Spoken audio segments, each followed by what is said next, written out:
নমস্কাৰ বন্ধুসকল, আপোনালোকক মোৰ চেনেল দৈনিক দিহালৈ স্বাগতম জনাইছোঁ। প্ৰথমে আপোনালোকক ধন্যবাদ জনাইছোঁ মোৰ ভিডিঅ'টো ৱাচ কৰাৰ কাৰণে। বন্ধুসকল, আজি মই আপোনালোকৰ লগত এটা বিশেষ সমস্যাৰ বিষয়ে আলোচনা কৰিবলৈ ওলাইছোঁ। এই সমস্যাটো প্ৰায় মানুহৰ ক্ষেত্ৰত হয়, সেইটো হৈছে চকুৰ খচখচনি, অৰ্থাৎ চকু খচখচাই থাকে, চকু ৰঙা পৰে, বিশেষকৈ চকুৰ পৰা পানী ওলায়। এনেকুৱা খচখচাই থাকিলে মানুহে বিভিন্ন সমস্যাৰ সন্মুখীন হ'ব লগা হয়। আৰু চকুটো বিষ হয়, বাদুৰ খহি যায় আৰু বিভিন্ন ধৰণৰ সমস্যাৰ সন্মুখীন হয়। চকুকেইটা ৰঙা হৈ পৰে, মনতো বহুত ভয় ভাৱ জাগি উঠে। সেইকাৰণে আজি আশা কৰিলোঁ মই এটা ঘৰুৱা দিহা আপোনালোকক দিওঁ, যিটো দিহাই আপোনাৰ এই সমস্যাটো সম্পূৰ্ণৰূপে শেষ কৰি পেলাব।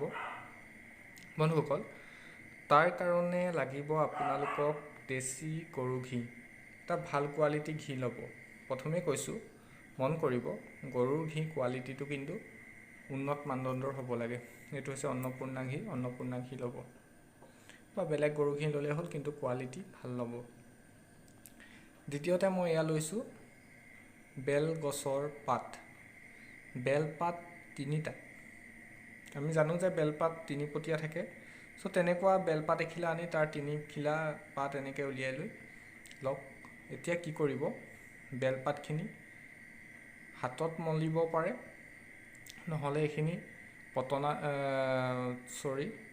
আপুনি পিহি ল'ব পাৰে। পিহি লওক বা আপুনি মলি লওক।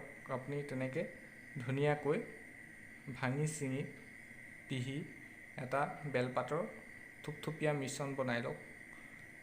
এতিয়া আপুনি কাম এটা কৰক, হেতা এখনত ঘি অলপ লওক আৰু অকণমান গৰম কৰি দিয়ক। গৰম কৰি দিয়া মাত্ৰ ঘিখিনি যেতিয়া পনীয়া হৈ যাব, তেতিয়া তাত আপুনি বেলপাতৰ সেই মিশ্ৰণখিনি দি দিয়ক। বেলপাতৰ মিশ্ৰণখিনি দি দিয়াৰ পাছত গেছটো অফ কৰি দিয়ক। অলপ মিশ্ৰণটো ঠাণ্ডা হ'বলৈ দিয়ক। এনেকুৱা ঠাণ্ডা হ'বলৈ দিয়ক যাতে আপোনাৰ ছালত লগালে একো অসুবিধা নহয়। যেতিয়া আপুনি গম পালে যে ঠাণ্ডা হৈছে, ঘিখিনি কিন্তু টান হ'বলৈ নিদিব, তেতিয়া আপুনি কি কৰিব, লাহেকৈ চকুটো মুদি দি চকুৰ পতাত আপুনি লেপি দিব, যি মিশ্ৰণ বনাই লেপি দিব। আৰু সেই লেপি দিয়াৰ পাছত আপুনি ধুনীয়াকৈ টোপনি যাওক, 15 মিনিট 20 মিনিট যাওক। তাৰপাছত আপুনি দেখিব আপোনাৰ চকুৰ খচখচনি সমস্যাটো নাইকিয়া হৈছে। বন্ধুসকল, এইটো কাম কৰক, চকুৰ এই সমস্যা নিৰাময় লাভ কৰিব। বন্ধুসকল, আশা কৰোঁ লাভৱান হৈছে। আৰু কমেণ্টত জনাবচোন কেনেকুৱা লাভ কৰিছে, বেমাৰ বা মোৰ বিশেষ আগৰ পুৰণা দিহাখিনিৰ পৰা কি লাভ হৈছে।